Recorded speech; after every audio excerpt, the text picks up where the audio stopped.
스가랴 14장을 함께 읽었습니다. 우리가 12장부터 계속 이어지는 말씀에 하나님께서 계속해서 반복하여 하시는 말씀이 있었지요. 그냥 생각 없이 성경을 읽어도 너무 자주 나와가지고 반복된다는 것을 인식할 수밖에 없는 말이 있습니다. 그게 뭔가 하면 그날에, 그런 말이죠. 그날에, 그치? 그날에, 여호와의 날에, 여호와께서 아시는 한날에, 이때에 이렇게 표현되는 말이 12장, 13장, 14장에 얼마나 많이 나오는지 몰라요. 그러니까 지금 이 말씀은 사실은 당시의 이스라엘 백성들에게 그날을 바라보게 하시는 말씀입니다. 그지요? 그러면 당시에 처음 이 말씀을 스가랴에게 들었던 이스라엘 백성의 처지는 어떤가 하면 사방으로 흩어졌던 그 이스라엘 백성들이 하나님의 약속하신 대로 하나님의 때에 주께로 돌아왔지요. 약 5만 명이나 되는 사람들이 예루살렘으로 돌아와서 그곳에서 하나님 앞에 제사를, 이제 성전을 짓기 시작합니다. 열심히 힘을 내서 성전을 짓다가 그만 여러 사람들의 모략과 방해로 성전 짓기를 멈춰서고 지나온 세월이 15년이었습니다. 그 15년의 세월이 지나 하나님이 학개 선지자를 보내시고 스가랴 선지자를 보내셔서 다시금 성전을 지으라고 하시고 그 성전을 통해서 하나님께서 건물이 아니라 그날에 성전 되신 그리스도께서 이 땅에 오시고 회복하실 그날을 바라보게 하시지요. 그래서 당시에 이스라엘 백성들에게 그날은 1차적으로 언젠가 하면 예수 그리스도께서 오시는 날입니다. 그때에 이미 말세가 시작되거든요. 근데 그 말씀이 지금 우리의 손에 들려 있습니다. 그 시기는 벌써 몇천 년이 지나가 버렸고 우리에게서는 하나님의 말씀이 몇 천여 년 동안 흘러서 우리 손에 들려져 있습니다. 그 말씀을 듣는 우리에게 그날은 언제일까요? 그리스도는 이미 2000년 전에 오셨는데 이미 지나간 과거의 옛날 이야기를 하고 있는 걸까요? 아니지요. 우리에게 있어서는 그날이 언제입니까? 그 그리스도께서 올라가신 그대로 다시 오실 그날이지요. 그래서 우리가 12장, 13장, 14장을 읽으면서 그날을 어떠한 한 시각으로 볼 것이 아니라 말세라고 표현되는 주님이 처음 오셨을 때부터 주님 다시 재림 오실 때까지 그 전체의 시간으로 보는 것이 옳습니다. 자, 그렇게 이해를 하고 나면 오늘 성경 읽은 것들이 아주 한껏 쉽게 이해가 됩니다. 그렇게 이해하지 않고 그날을 그냥 주님께서 심판하시는 마지막 시각 그때라고만 본다면 이해할 수 없는 부분이 너무 많아요. 특별히 그 중에 제일 중요한 부분이 13장 9절부터 14장 2절까지 나오는 성도의 연단입니다. 주님께서 재림하시면 그때는 모든 일이 끝나지요. 더 이상 기회가 없습니다. 이 땅을 살아가던 자들이 주님이 오시기 전까지만 기회가 있어요. 주님이 언제 오실지 모릅니다. 그래서 우리는 죽을 힘을 다해서 전도해야 돼요. 왜냐하면 주님이 오늘 밤에도 오실 수 있거든요. 우리가 너무나 마음을 놓고 살아가면 정말 내가 사랑하던 사람, 정말 내가 아끼던 사람은 그냥 지옥으로 갈 수밖에 없는 상황이 오늘 밤 내 눈앞에서 펼쳐질 수도 있는 거지요. 그러니 우리는 힘써 주의 복음을 전해야 되는 것입니다. 중요한 것은 주님이 재림하실 그날이 언젠지 모르지만 아직 안 왔다는 것은 여전히 우리에게 기회가 있다는 말입니다. 그런데 그 기회를 이제 오늘 성경에서는 성도들과 관계에서 어떻게 표현하냐면 하나님께서 은같이 연단하며 금같이 시험한다 그렇게 말씀하십니다. 이 땅을 살아가면서 성도는 하나님께서 시험하시는 믿음의 일들을 겪으며 살아갑니다. 하나님이요, 아브라함이 100세에 얻은 아들 이삭을 바치라 그러십니다. 그죠? 그때 하나님 뭐라고 표현하시냐면 아브라함을 시험하시려고 이렇게 표현하세요. 미친 것 아니야? 내가 100살에 난 아들인데, 금지옥엽 눈에 넣어도 아깝지 않은 아들인데 그 아들을 하나님 앞에 제물로 드리라고? 와, 이거는 받아들일 수 없는 일이잖아요. 근데 하나님 뭐 하나요? 그의 믿음을 시험하시려고. 그치? 하나님께서 욥의 모든 재산을 다 빼앗아가 버리십니다. 자녀들을 다 빼앗아가 버리시고 건강까지도 싹 다 빼앗아 버리셨어요. 왜요? 그를 시험하시려고, 그의 믿음을 연단하시려고. 그치? 하나님께서 우리를 그렇게 연단하고 시험해 가시는 거죠. 성도의 인생은 늘 그런 인생입니다. 우리는 그냥 그렇게 하루하루를 살아가는 것 같지만, 그러나 우리에게 주어진 삶들은 하나님께서 우리의 믿음을 자라게 하시려고, 우리를 양육하시려고 연단해 가시는 과정이에요. 여기 계시는 우리 권사님들, 어머니들은 그러시잖아요. 자식을 키워봤잖아요. 어렸을 때부터 자랄 때까지 똑같은 기준으로 똑같이 자식을 대하면 안 돼요. 어렸을 때는 어린아이의 수준대로 대하는 것이고, 어른이 돼서는 어른의 수준대로 대하는 거예요. 물론 부모의 마음은 늘 똑같아가지고 6살 때 밖에 내보내면서 차 조심해라 하는 마음이 이제 처자식을 거느리고 50, 60이 돼도 밖에 나갈 땐 차 조심해라는 마음과 똑같지요. 그러나 자식을 똑같이 기르는 방식은 다릅니다. 하나님도 우리를 그렇게 양육해 가세요. 그래서 어린아이의 수준의 시험만 계속 겪고 있다면 우리는 좀 깨달아야 돼요. 왜냐하면 그 단계를 넘어가지 못하기 때문에 하나님 계속 그 시험을 주시는 거거든요.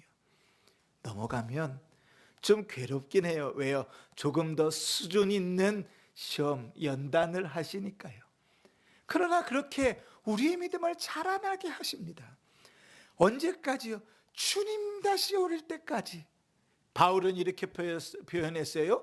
예수 그리스도에게까지 자랄지니라, 이렇게 표현했습니다. 그렇게 연단을 하여 자라가는 시간들이 우리에게 주어져 있습니다. 이제 이스라엘 백성들에게로 다시 돌아가 보십시다. 본문의 이스라엘 백성들이 성전을 이제 다시 건축하려고 하는데 그 마음속에 제일 먼저 드는 생각은 뭐냐면, 이게 가능할까? 할 수 있을까? 두려움, 염려, 걱정, 그것들이 훨씬 더 많았을 거예요. 왜냐하면 15년 전의 기억이 있잖아요. 얼마나 괴롭힘을 당하고 얼마나 힘들었고 얼마나 처참했는지를 알잖아요.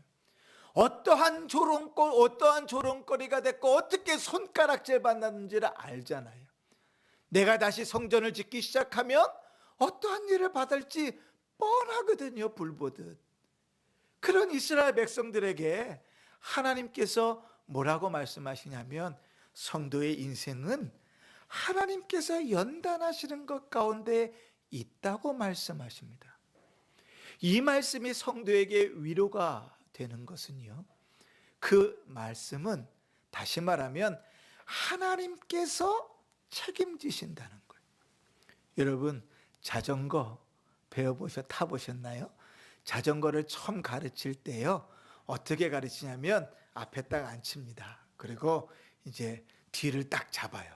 잡고, 자, 이제 출발한다. 그리고 뒤를 잡고 점점 자기가 페달을 밟아서 가게 합니다. 그러면 앞에서 운전하고 가면서, 그래 아빠 놓으면 안 돼요. 절대로 놓으면 안 돼요. 절대 놓으면 안 돼요. 계속 그런다고요. 그러면 뒤에서 걱정하지 마, 꼭 잡고 있어. 걱정하지 마, 놓지 않을 거야. 그러고 가다가 몰래 손을 놓습니다. 자전거를 잘 타고 가요. 그렇게 배우는 거예요. 그렇게 한 번, 두 번 넘어지면서 배워요. 우리 아빠는 또 나를 속일 거야? 우리 아빠는 또 자전거를 놓을 거야? 그렇게 생각하지 않고 그렇게 자전거를 배워갑니다. 내 뒤에 누가 있으니까요? 아빠가 잡고 있으니까요. 하나님께서 우리를 양육해 가신다는 것은 그런 것입니다. 우리를 어려움 가운데 끌고 가시지요. 우리를 포기하게도 하십니다. 우리를 힘들게도 하십니다. 우리를 연단하기도 하십니다. 불로 단련하기도 하십니다. 그러나 주님께서 우리를 단련하신다는 것은 아버지께서 우리 뒤에서 책임지신다는 거예요. 아브라함에게 나타나셔서 나는 전능한 하나님이라 라고 말씀하실 때, 이 전능하다라는 뜻이 충분하다 그런 뜻도 있다 그랬잖아요. 그러면서 하나님께서 뭘 요구했다 그랬죠? 너는 내 앞에서 행하여 완전하라. 무슨 말이라 그랬습니까? 내가 네 뒤에 있으니 너는 내 앞에서 믿음으로 걸어가기만 해라. 내가 너의 뒤에 있다. 우리 나의 등 뒤에서 노래 부르던 그 말이라고요. 그 말. 하나님께서 우리를 연단해 가신다는 것은 그런 말입니다. 그러니 그 당시 이스라엘 백성들에게 걱정하지 말아라. 성전을 지어라. 성전을 지으면서 성전 대신 그리스도를 바라보아라. 내가 너희를 연단하고 내가 너희를 책임지고 내가 너희 뒤에서 내가 너희와 함께 한다고 말씀하시는 거죠. 그렇게 백성들은 연단받아 갑니다. 또 한 가지 오늘 말씀 가운데서 하나님께서 우리를 연단하실 때 위로가 되는 것은 무엇인가 하면 하나님께서 친히 우리를 위하여 싸우신다는 거예요. 3절 한번 보실래요? 그때에 여호와께서 나가사 그 이방 나라들을 치시되 이왕의 전쟁 날에 싸운 것 같이 하시리라. 아멘. 여호와께서 나가서 싸우실 것이라 그렇게 말합니다. 여호와께서 친히 나가서 싸우신다. 누구를 위하여 싸웁니까? 그 백성들을 위하여. 오늘 나온 성경의 표현대로 하면 하나님께서 남겨놓으신 그들을 위하여 하나님께서 싸우시는 거예요. 모든 자들을 다 품고 싸우심이 아닙니다. 하나님께서 남겨놓으신 자들, 하나님의 자녀들을 향하여 그들을 위하여 싸우시는 거죠. 주님께서 우리를 위하여 싸우시면 그 싸움은 백전백승입니다. 그치? 언제든지 이기게 되는 것이에요. 자, 또 한 가지 하나님께서 성도에게 주시는 유익이 있습니다. 그것은 뭔가 하면 7절 한번 보실래요? 7절 보시면 이렇게 말합니다. 여호와께서 아시는 한 날이 있으리니 낮도 아니요 밤도 아니라 어두워 갈 때에 빛이 있으리로다. 아멘. 어두워져 갈 때에 빛이 있으리로다. 여러분, 이스라엘 백성을 애굽 땅에서 하나님께서 구원해 내실 때, 이스라엘 백성을 애굽 땅에서 구원해 내실 때 어떠한 일이 있었는가 하면 9번째 재앙이 흑암이었습니다. 애굽의 모든 땅은 칠흑 같은 어두움이었어요.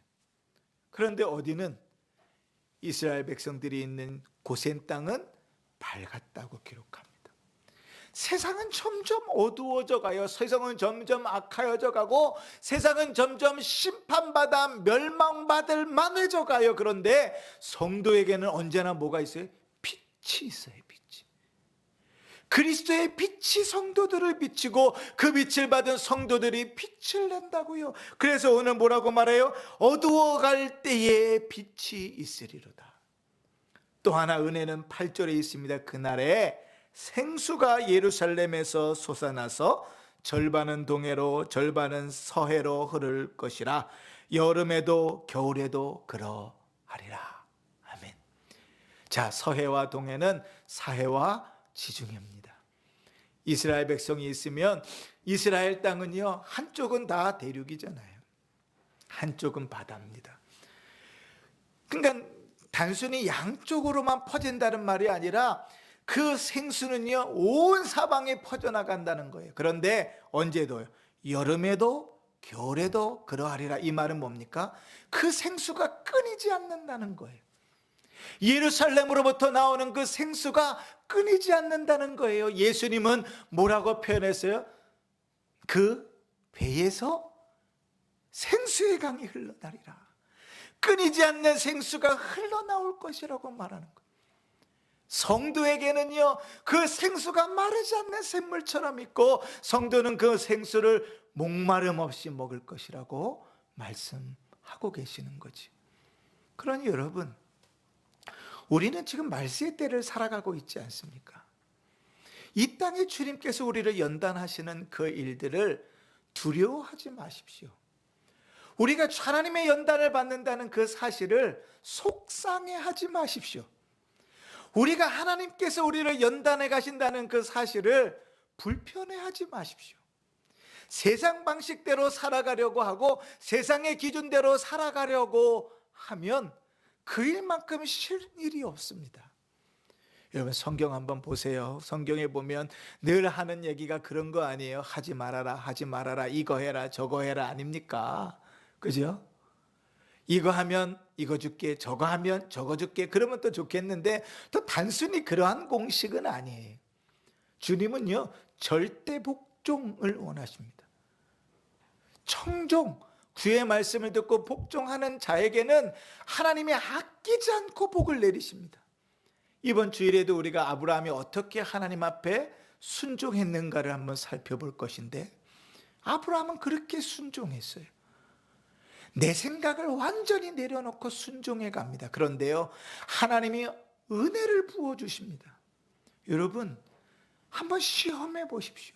말라기서에 하나님을 시험해 보라 그러잖아요. 한번 시험해 보십시오. 하나님 앞에 절대적으로 믿음으로 순종하면서 한번 걸어가 보십시오. 하나님께서 저주를 내리는지 복을 내리시는지.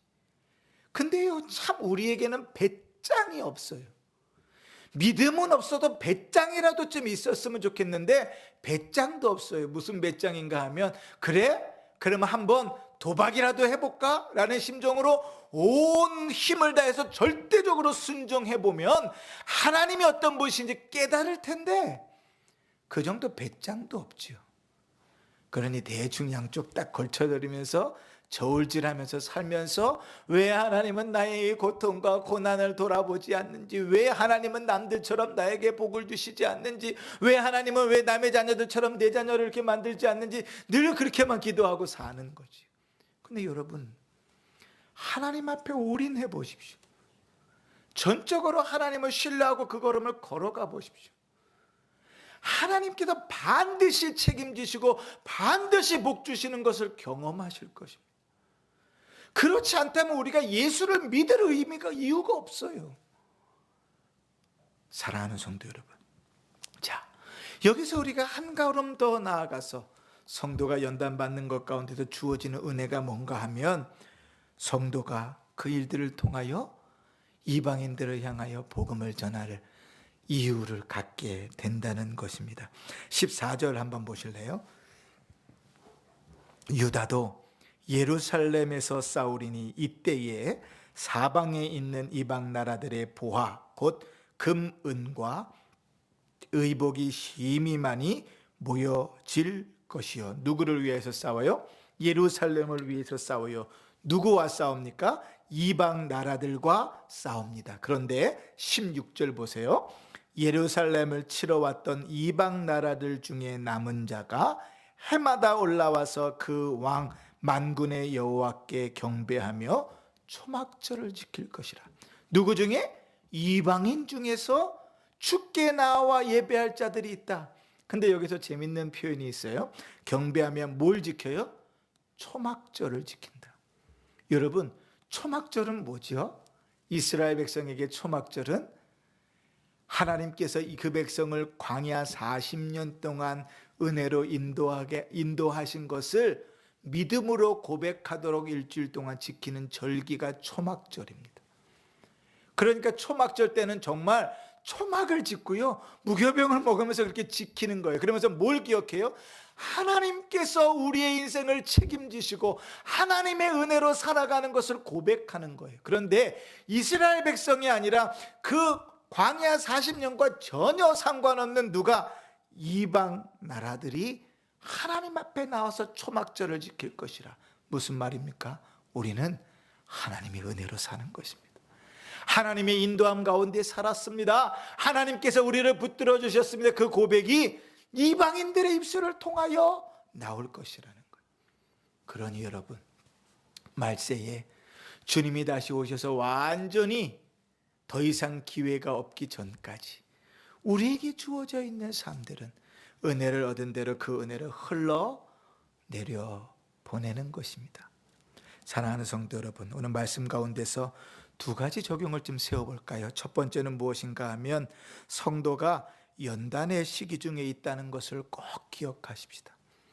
이 성도가 연단을 받으며 하루하루를 살아간다는 것을 교회와 관련해서는 이렇게 표현합니다. 교회는 싸우는 교회다. 그럽니다.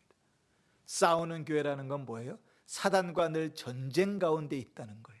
사단과 늘 전쟁 가운데 있다는 말은 뭡니까? 늘 믿음으로 싸워 승리하는 것이 교회라고 표현하는 거예요. 그래서 교회를 표현할 때 한편으로 교회는 승리하는 교회요, 한편으로 교회는 싸우는 교회라고 말하는 것이죠. 성도의 인생은 그런 것입니다. 이러한 말씀을 또 다른 의미로 우리에게 이해될 때에 성도는 영적인 전쟁 가운데 있다 그럽니다. 너희 대적마귀가 너 우는 사자와 같이 두루 다닐 삼킬 자를 찾는다고 말씀할 때에, 그죠? 그때에 우리는 그 사단의 계략 앞에서 늘 믿음으로 살아가려고 힘쓰는 거예요. 그게 성도에게 주어진 싸움입니다. 사랑하는 성도 여러분, 오늘 하루는 어떠셨습니까? 오늘 하루는 우리가 믿음으로 승리하는 삶을 사셨습니까? 혹 욱하는 마음 때문에 믿음을 저버리고 내 혈기대로 살진 않으셨습니까?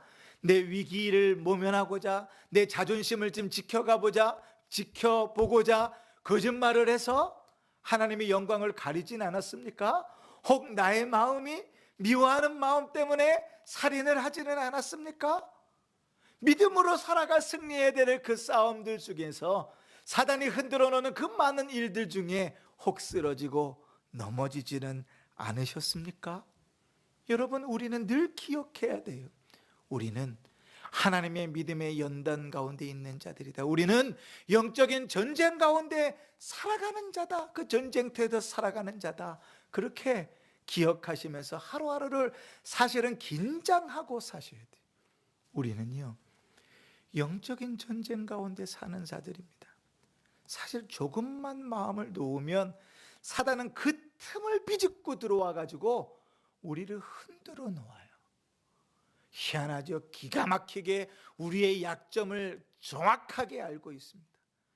그 틈을 쉽게 뚫고 들어와서요, 내가 생각하기도 전에 사단은 나를 흔들어 놓는다고요.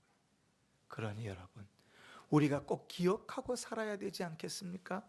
아, 우리는 하나님의 연단 가운데, 영적인 전쟁 가운데 살아가는 자이구나. 그러니 마음을 딱 동이고 허리를 동이고 하나님 앞에 믿음으로 어떻게 살아가야 될지를 고민하고 궁구하면서 사는 거예요. 그래서 우리가 어떻게 하나님께 영광을 돌릴까 궁구하는 그 일들 속에서 결과가 나오게 되는 것입니다. 우리의 인생은요, 그냥 생각 없이 툭툭 나오지 않아요. 그냥 습관처럼 말하는 것이다, 습관처럼 행동하는 것이다 생각되지만 사실은 우리 속에 있는 것이 나오는 것이거든요. 그래서 주님께서 이렇게 말씀하셨어요. 너희가 입으로 먹는 것이 더러운 것이 아니다. 그것은 그냥 똥으로 나오고 마는데 더러운 것은 너희 입에서 나오는 것이다. 왜냐하면 너희 약간 속으로부터 나오는 것이니까. 너희의 말과 너희의 행동은 그냥 나옴이 아니라 너희의 악함으로부터 드러나는 것이다. 그러니 그냥 생각 없이 드러나는 것은 없는 거예요. 사랑하는 성도 여러분, 꼭 기억하십시다. 빌립보서 3장 1절의 끝으로 나의 형제들아 주 안에서 기뻐하라. 너희에게 같은 말을 쓰는 것은 내게는 수고로움이 없고 너희에게는 안전하니라 그랬습니다. 아, 우리 목사님은 맨날 똑같은 얘기만 해. 아이고 듣기 싫어. 아이고 또 그 얘기네. 아이고 나는 오늘 잠이나 자야겠다. 그러지 마십시오. 바울이 빌립보 교회를 향하여 그래서 그렇게 얘기했어요. 내가 또 그 얘기하냐? 빌립보 교회 교인들이 그랬던 것 같아요. 아이고 바울 또 얘기하구나. 여기 있을 때도 그러더니 편지를 써도 또 똑같이 또 그 얘기구나. 그런 얘기를 알았던 것 같아요. 그래서 바울이 뭐라고 표현했냐면 내가 반복하고 또 반복하는 것은 너희에게 수고로움이 없고 나에게 안전하다 그렇게 말합니다. 옛날에요, 저기 세종한교회라고 안양에 큰 교회가 하나 있습니다. 그 목사님이 이제 교회가 작을 때부터 저는 전해 들은 얘기인데요. 신방을 가면 가정에 신방을 가면 신방 갈 때마다 설교하는 제목은 늘 또 한 가지래요. 어딜 가든 그 가정에 2번 가든 3번 가든 똑같은 설교를 한답니다. 그래서 이제 성도님들이 한번 물어봤대요. 아이 목사님 설교 준비를 못 하시나? 시간이 바빠서 그런가? 그러다가 한 번은 물어봤대요. 그랬더니 이 목사님이 그래요. 그 말씀대로만 살면 그렇게 설교할 필요가 없다. 그 말씀대로만 살기를 원해서 그 말씀만 설교한다는 거예요. 여러분 우리는 어때요? 목사가 주일마다 몇 대마다 설교하는 내용들을 모르나요? 뭐 사실은 교회 한 2, 3년만 다니면 대충 다 알잖아요.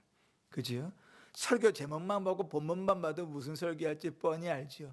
그럼에도 불구하고 왜 한 설교를 또 하고 같은 내용의 설교를 또 하고 이번 문으로 설교하고 저번 문으로 설교하면서 또 그럴까요? 그것이 복음의 핵심이고 그것이 중요하기 때문에 그런 것이죠. 사랑하는 성도 여러분, 우리는 영적으로 깨어있는 삶을 살아야 됩니다. 조금만 정신을 놓으면, 조금만 우리의 마음을 놓으면 하나님 사단이 우리를 훅 끄집어 내릴지 몰라요. 그러나 성령께서 우리를 연단해 가시는 가운데는 늘 우리에게 힘을 주실 것입니다. 주의 말씀으로 우리를 위로하고 격려하시고 우리에게 능력을 더하실 것입니다. 그러니 더 힘을 내셔서 꼭 그 말씀을 기억하시고 연단 가운데 있다는 사실을 잊지 마시기를 바랍니다. 2번째로 우리가 말씀 가운데서 좀 적용하기를 원하는 것은 전도하기를 힘쓰시기를 바랍니다. 여기서 전도라는 것은 좀 폭넓게 이야기하는 거예요. 기도하는 일까지를 다 포함하는 겁니다. 여러분 우리가요 구원의 은혜를 얻었다 그럴 때 저 사람이 그 사람이 정말 은혜 가운데 있는지 없는지를 확인할 수 있는 아주 좋은 리트머스 종이가 뭔가 하면 그 사람이 전도하고 있는가를 보면 됩니다. 여러분 예수님께서 구원하셨던 사람들을 한번 면밀히 쭉 사복음서를 읽으면서 보세요. 주님께서 병을 고치시고 주님께서 귀신을 쫓으시고 주님께서 말씀을 전하셔서 예수를 만났던 자에게 변함없이 보이는 똑같은 반응이 한 가지가 있는데 그들은 자존심 다 내팽개치고 만의 생각 다 내팽개치고 복음을 전하러 바로 나갑니다. 우리가 수가성에서 만났던 그 여인을 알잖아요. 얼마나 본인이 창피하고 얼마나 저 본인의 자신이 없던지 아무도 물동이를 메고 물길로 오지 않는 대낮에 물동이 들고 나아가서 물길로 가는 여자였어요. 사람들과 부딪히지 않으려고 사람들의 손가락질 사람들의 이야기 안 들으려고 사람들 눈 피해서 다녔던 그 여인이 예수를 만난 다음에 제일 먼저 한 반응이 뭐예요? 마을로 들어가서 사람들을 불러내는 거예요. 날씨가 더워서요 문을 닫고 이제 시원한 그늘 가운데 있어요. 우리나라하고는 좀 달라요. 기후가. 우리는 더운 날 문 닫아놓으면 찝찝하고 덥잖아요. 우리나라 더위는 막 땀나는 더위니까요. 그런데요 팔레스타인의 더위는 그늘에 가면 시원하거든요. 문을 닫아놓고 집 안에 있으면 시원해요. 요즘 같으면 이렇게 이 선풍기보다 훨씬 더 느리게 도는 팬이 있거든요. 팬 하나만 있으면 거기는 뭐 시원해요. 그늘에 수영을 하다가 옷을 쫙 짜가지고 입고 30분만 지나면 바싹 마를 정도예요. 사람들이 다 문을 닫고요 그 더위를 피하고 있는데 사람들을 불러냅니다. 여러분 내가 만난 사람을 한번 만나 보십시오. 사람들을 불러봅니다. 왜요? 예수를 전하려고. 우리가 구원의 은혜 가운데 살아가는가, 내가 구원의 기쁨 가운데 살아가는가는 뭘 보면 하냐면 우리의 입술이 예수의 복음을 전하고 있는가를 보면 알아요. 우리가 전도하고 있는가, 영혼을 위하여 기도하고 있는가, 우리가 주의 복음을 전하기 위하여 힘쓰고 있는가를 보면 알아요. 주의 복음으로부터 구원의 기쁨으로부터 멀어져 가면 멀어져 갈수록 관심이 없어요. 거기에는. 왜요? 그 일에는요 자기를 부인함도 있어야 되고요, 자존심도 뭉개야 되고요, 열심도 있어야 되고요. 한번 딱 졸아서 아유 예수 믿으세요? 그래서 예수 믿으면 얼마나 좋아요. 그런데 정성을 다해서 힘을 다해서 가도 한 번, 두 번, 세 번, 네 번, 10번, 20번, 30번, 100번을 가도 예수를 믿을까 말까 한다고요. 열심을 가지고 힘쓰고 주님의 그 사랑이 아니면 불가능한 일이에요. 그런데 예수 만난 자의 입에서는 예수의 복음을 전하게 돼 있어요. 예수 만난 자의 입에서는 예수의 복음을 위하여, 구원을 위하여 기도하게 돼 있어요. 그게 시작이에요. 예수 만난 자는 그 눈으로 영혼을 긍휼히 여기며 보게 되어져 있어요. 그게 정상이에요. 여러분, 오늘 말씀에 뭐라고 말합니까? 그날에 생수가 동으로 서로 퍼져나갈 것이다. 여름에도 겨울에도 그 생수가 끊이지 않을 것이다. 주님의 생명의 약속은 우리에게 언제나 있어요. 중요한 건 뭐예요? 그 생수가 나를 통하여 흘러가도록 하는 거예요. 물은요, 흘러오다가 고이면 반드시 썩습니다. 예수의 복음이 내 안에만 거쳐 있으면 그 복음은 썩어요. 그 복음은 변질돼 버립니다. 예루살렘 교회를 치셔서 주님께도 흩어버린 이유도 거기 있지요. 사랑하는 성도 여러분, 주의 복음을 힘써 전할 수 있는 은혜가 있기를 바랍니다. 우리의 입을 열어서 복음을 전하고 우리의 입을 열어서 기도하는 일들에 힘쓸 수 있기를 바랍니다. 우리의 기도의 제목들을 한번 더듬어 보십시오. 우리의 기도 제목에 주의 복음을 위하여 기도하는 열심들이 어느 정도인지 한번 점검해 보십시오. 사람마다 다 다르겠지요. 그냥 나를 위한, 내 가족을 위한 것 말고요. 내가 어느 정도 전도 대상자들을 위하여 누구누구를 바라보면서 기도하고 있는지, 선교지를 위해서, 그 복음 전해지는 일을 위해서 내가 얼마큼 기도하고 있는지를 보면 내가 어디에 관심 있는지가 딱 나옵니다. 이 영적인 부분들은 아주 정직해서요, 내가 뭘 기도하는지를 보면 내 신앙의 수준이 정확하게 나옵니다. 내가 기도하고 있는 내용들 한번 쭉 적어보세요. 그리고 그 내용들을 한번 딱 보십시오. 먼저 나를 위한 기도 제목들을 다 한쪽으로 빼보십시오. 내 가족을 위한 기도 제목들을 한쪽으로 빼보십시오. 그리고 무엇이 남는가를 한번 딱 보면 내가 어느 정도 수준인지가 딱 나옵니다. 그지? 우리는 예수 그리스도의 구원의 은혜를 입은 자들 아닙니까? 그 은혜가 우리로부터 흘러나가길 주님께서 원하십니다. 세상 사람들이 볼 때는 그것만큼 무식하고 그것만큼 형편없는 일이 없어요. 그래서 고린도전서에 보면 주님께서 전도에 미련한 것으로 구원하시기를 기뻐하신다고 말씀하십니다. 우리가 입을 벌리지 않으면 절대로 주께로 돌아오는 일은 없습니다. 우리 자식들을 위하여 기도하실 때에도 마찬가지예요. 자녀들을 위하여 기도할 때도 마찬가지는 그들에게 내 입을 통하여 예수 그리스도의 복음이 전해지지 않으면 구원받을 기회가 없습니다. 내 옆집에 있는 사람들, 내 일가 친척들을 향하여 복음을 전하십시오. 예수 그리스도가 생명이라고, 예수 그리스도만이 구원이라고 전하십시오. 그거 외에는 다른 방법이 없습니다. 요즘 같은 시기에 그렇게 말하면 누가 그러대요. 요즘 전도하면 사람들이 이상한 눈으로 쳐다봅니다. 전도지 나눠주면 이렇게 쳐다보고 안 받고, 옛날엔 받아서라도 버렸는데 요즘 받지도 않습니다.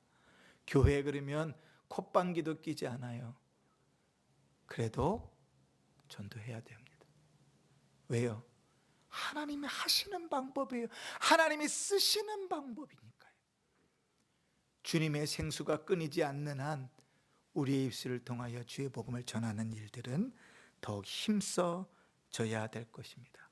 사랑하는 성도 여러분, 그날은 반드시 옵니다.